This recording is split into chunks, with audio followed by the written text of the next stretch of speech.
Palamu police पूरी तरह से आपराधिक जो गिरोह हैं यहाँ लगातार संचालित होते हैं, उन्हें पूरी तरह से तोड़ने के हर एक कवायद पर ध्यान दे रही है। और इसका खुलासा आज बड़े रूप में हुआ है, जब आमतौर पर पहले खून खराबा होता था बस स्टैंड के मामले को लेकर के, स्टैंड टैक्स वसूलने को लेकर के, लेकिन बीच में ये बातें गौन हो गई थी और आपराधिक गिरोह का जो तरीका था वो बदल गया था। लेकिन फिर इस बार आज जो छापेमारी हुई है पलामू एसपी चंदन सिन्हा के निर्देश पर, एसडीपीओ के विजय शंकर के नेतृत्व में, इसमें बड़े खुलासे हुए हैं। 6 व्यक्ति की गिरफ्तारी हुई है। सर, कैसे गिरफ्तारी हुई और क्या क्या सूचना मिली थी कि कैसे काम करते हैं? सुबह हमें ये सूचना मिला था कि डब्लू गिरोह के लोग हैं यहाँ पे बस स्टैंड के आगे श्रीराम बस का गैराज है, तो इसमें ये लोग बैठ के पैसा तहसील किए, अभी उसका गिनती चल रहा है बोल के सूचना मिला।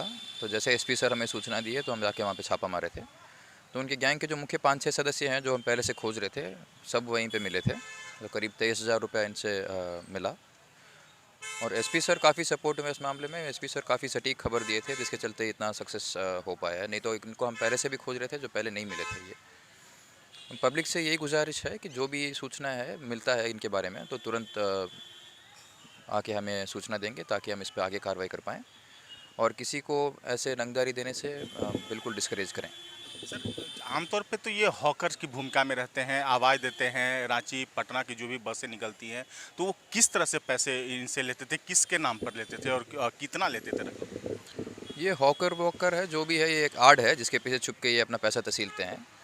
हकीकत में ये सुनने में आया है कि डब्लू सिंह के गिरोह के नाम से ये पैसा तहसीलते थे और जो बस का मालिक है या कंडक्टर है वो अपने कोई मजबूत मालिक है तो 5-6% देता था, तो कमज़ोर मालिक है तो 10% देता था। और टेम्पो में सुनने में आया कि 50 रुपये पर ट्रिप लेते थे। तो अलग अलग जगह अलग अलग हिसाब से पैसा लेते थे, पर ये सच है कि पैसा हर जगह से तहसीला जा रहा था। भी हमें उम्मीद है कि इन लोगों के जाने के बाद में काफ़ी तहसीलना ये कम होगा और एक तरह से बंद ही हो जाएगा। एसपी सर इस मामले में बहुत सपोर्टिव हैं, तो हमें ये बार बार रिक्वेस्ट कर रहे हैं कि पब्लिक सामने आए और जो भी है आपका आइडेंटिटी कंसील रखा जाएगा, सीक्रेट रखा जाएगा, तो आगे हमें आगे कार्रवाई करने में मदद करें। सर, डब्लू सिंह के लिए, अगर उसे गिरफ्तार करने के लिए 5 लाख इनाम की घोषणा करने के लिए प्रस्ताव भी भेजा गया है। कितनी तैयारी है और कितना वो शातिर है कि वो बिल्कुल फरार रह रहा है, दूर रह रहा है? वो जैसे कोई कानून से भाग रहा है तो वो तो अपना दिमाग लगाएगा ही, पर हमारी तरफ से प्रयास जारी है। उसी ग्रुप के कुछ लोग हैं जो भी गिरफ्तार होने के बाद काफ़ी खबर दिए हैं। हमें उम्मीद है कि जल्दी पकड़े जाएंगे, जल्दी पकड़ा जाएगा। देखिए, अन्य भी कई गिरोह हैं जो कि छोटे स्तर पे काम करता है। क्या उसके लिए भी कोई विशेष स्ट्रेटेजी बनाई गई है, कोई रणनीति बनाई गई है? ये गिरोह में छोटा बड़ा नहीं होता है, गिरोह गिरोह होता है। जो भी कानून के खिलाफ काम कर रहा है तो बदमाशाही, तो हम तो पकड़ने के लिए हर जगह प्रयास कर ही रहे हैं। जैसे सूचना मिलता है तो हम ये नहीं देखते हैं कि गिरोह बड़ा है या छोटा है। बदमाशी जहाँ भी होता है तुरंत उस पर कार्रवाई हो जाता है। जिस तरह से परमेंद्र बाबू का नाम आ रहा है, मंटू तिवारी का नाम आ रहा है, तो किस तरह के इनका रोल क्या है सर? इनका रोल है जो पैसा तहसीलते हैं, इनका इकट्ठा करते हैं। ये लोग इकट्ठा करके फिर आगे बढ़ाते हैं, डब्लू के पास पहुंचाते हैं। अभी तक जो हमें इंटरोगेशन में पता चला, इतना ही पता चला है। अभी तकरीबन लगभग 22 जो सहयोगी हैं इस गिरोह के, उनको आपने सलाखों के पीछे पहुंचा दिया है। अभी भी क्या लगता है कि सर कितनी संख्या में है डब्लू गिरोह? हमें उम्मीद है कि इसके चलते, इस कार्रवाई के चलते काफ़ी कमज़ोर हुआ होगा ये डब्लू जो गिरोह है जो। पर अभी जब तक डब्लू नहीं मिलता है तो हम आगे इसमें नहीं कर पाएंगे। हमारा अल्टीमेट सक्सेस हम वही मानेंगे जब डब्लू गिरफ्तार होगा, जब डब्लू गैंग झट से ख़त्म होगा तब हम मानेंगे सक्सेसफुल हैं। तब तक हम अपने आप को सक्सेसफुल नहीं मानेंगे। पलामू के अलावा भी अन्य जगहों पर भी ये गिरोह पूरी तरह से इसके सदस्य जुड़े हुए हैं? नहीं, इसका सूचना हम पूरा क्लियर नहीं बता सकते कि बाकी जगह भी सक्रिय हैं कि नहीं है। कुछ कुछ सूचना मिलता है लेकिन अनकन्फर्म्ड है, तो हम उसमें नहीं कमेंट कर पाएंगे।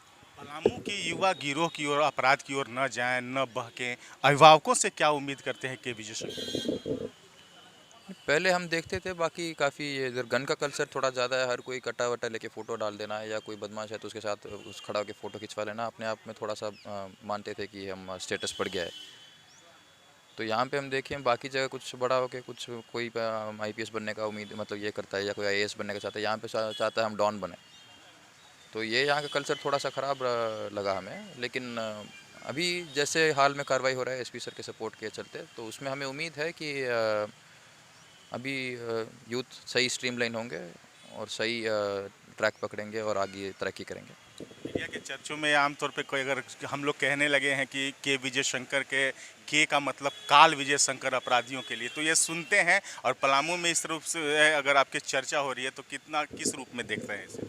नहीं, हमें इन सब से कुछ लेना देना नहीं है। जब तक यहाँ पे हैं तो जो पूरा जो हमसे काम हो सकता है हम करेंगे। के को आप काल माने कुछ और माने उससे नहीं फ़र्क पड़ता है, बस खबर सटीक पहुँचाएँ ताकि हम काम कर पाएँ। Thank you.